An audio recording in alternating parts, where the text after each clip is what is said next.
Hi friends, ചപ്പാത്തിയുടെയും ചോറിൻ്റെ കൂടെയൊക്കെ കഴിക്കാൻ പറ്റുന്ന ഒരു അടിപൊളി ചിക്കൻ കറിയാണ് ഇന്ന് പരിചയപ്പെടുത്താൻ പോകുന്നത്. അപ്പോൾ അതിനായിട്ട് നമ്മളൊരു ചട്ടിയിലേക്ക് കുറച്ച് വെളിച്ചെണ്ണ ചേർത്ത് കൊടുത്തു. അതിനുശേഷം സവാള ഒരു 5 സവാള ചെറുതെടുത്തിട്ടുണ്ട്. അതേപോലെ വെളുത്തുള്ളി ഒരു കുടം വെളുത്തുള്ളി എടുത്തിട്ടുണ്ട്, ചെറിയൊരു കുടം. അതും കൂടി ഇട്ട് നന്നായിട്ടൊന്ന് വറുത്തെടുക്കണം. വഴറ്റിയെടുക്കാതെ വറുത്തെടുക്കണം. അപ്പോൾ അത് വറുത്തെടുക്കുന്ന ടൈമിലേക്ക് നമുക്ക് ചിക്കൻ ഒന്ന് റെഡിയാക്കാം. ഞാൻ 3/4 കിലോ ചിക്കനാണ് എടുത്തിരിക്കുന്നത്. അപ്പോൾ അതിലേക്ക് ആദ്യം ഒരു ടീസ്പൂൺ ചിക്കൻ മസാല, 1 ടീസ്പൂൺ മഞ്ഞൾപ്പൊടി, 2.5 ടീസ്പൂൺ കാശ്മീരി ചില്ലി ചേർക്കുന്നുണ്ട്. ഇത് കളറിന് വേണ്ടിയാണ്, എരിവിന് വേണ്ടി നമ്മൾ പെപ്പർ പിന്നെ ചേർക്കുന്നുണ്ട്. അതിനുശേഷം ഒരു 3/4 ടീസ്പൂൺ മല്ലിപ്പൊടി ചേർക്കുന്നുണ്ട്.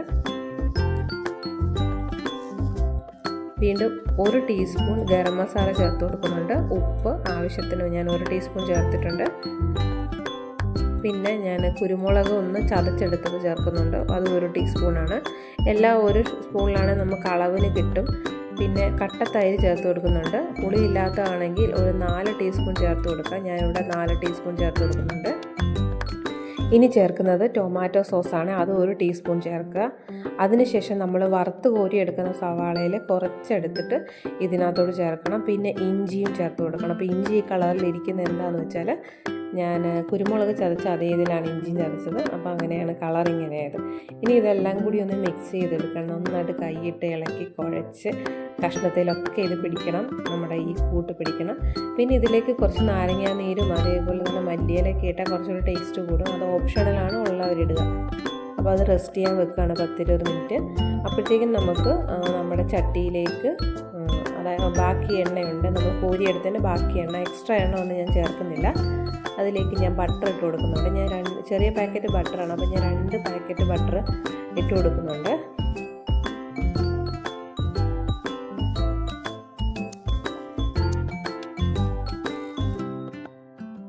ബട്ടർ ആ എണ്ണയിൽ നന്നായിട്ട് ഉരുകി വരുമ്പോഴത്തേക്കിന് ഞാൻ 2 പച്ചമുളക് കീറിയത് ഇട്ട് കൊടുക്കുന്നുണ്ട്.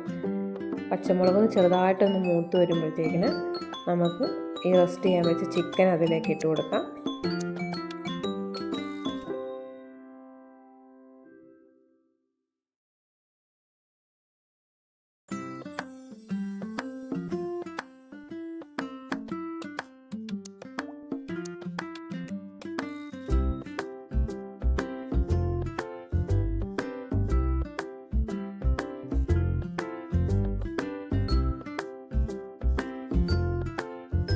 ചിക്കനെല്ലാം ഇട്ട് നന്നായിട്ടൊന്ന് ഇളക്കി എണ്ണയും ബട്ടറും ഒക്കെ ചിക്കനിലൊന്ന് പിടിക്കുന്ന പോലെ ആക്കിയ ശേഷം അടച്ച് വെക്കുക. ചെറിയ തീയിലാണ് വെക്കേണ്ടത്. അപ്പോൾ ഈ സമയം നമ്മൾ മാറ്റി വെച്ചിരിക്കുന്ന സവാള ഉണ്ടല്ലോ, അതൊന്ന് ചതച്ചെടുക്കണം. അപ്പോൾ അതിനകത്തോട്ട് വെളുത്തുള്ളിയും സവാളയും വളരെ കുറച്ച് പെരിഞ്ചീരകവും കൂടി ഇട്ടിട്ട് ഒന്ന് ചതച്ചെടുക്കണം. എന്നിട്ട് ഇതും കൂടി ആ ചിക്കനിലോട്ട് നാടിയണം. അപ്പോഴത്തേന് നമ്മൾ ചിക്കനൊക്കെ കുറച്ച് വെള്ളം ഇറങ്ങി ഒരു ഗ്രേവി ടൈപ്പ് ആവും. അപ്പോൾ നമുക്ക് അടിക്ക് പിടിക്കാതിരിക്കാൻ കുറച്ചും കൂടി ചൂടുവെള്ളം തന്നെ ആഡ് ചെയ്ത് കൊടുക്കണം കേട്ടോ. പെട്ടെന്ന് വേവാനും ഒക്കെ നല്ല ചൂടുവെള്ളമാണ്. അപ്പോൾ ചൂടുവെള്ളം തന്നെ എത്ര നമുക്ക് ആവശ്യത്തിന്, ഞാൻ 2 കപ്പ് ഒഴിച്ചിട്ടുണ്ടായിരുന്നു. പിന്നെ ഈ ചതച്ച് വെച്ച സാധനം കൂടി അതിനകത്തോട്ട് ഇട്ട് കൊടുത്തിട്ട് നന്നായിട്ട് ഇളക്കണം. വീണ്ടും അടച്ച് വെച്ച് വേവിക്കുക.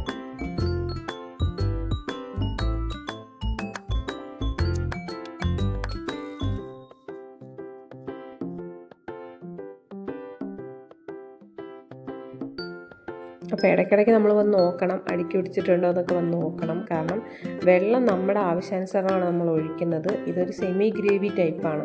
അപ്പോൾ അതുകൊണ്ട് പെട്ടെന്ന് അടിക്ക് പിടിക്കാനായിട്ട് ചാൻസ് ഉണ്ട്. അപ്പോൾ നന്നായിട്ട് ഇടയ്ക്കിടയ്ക്ക് ഇളക്കി കൊടുക്കണം.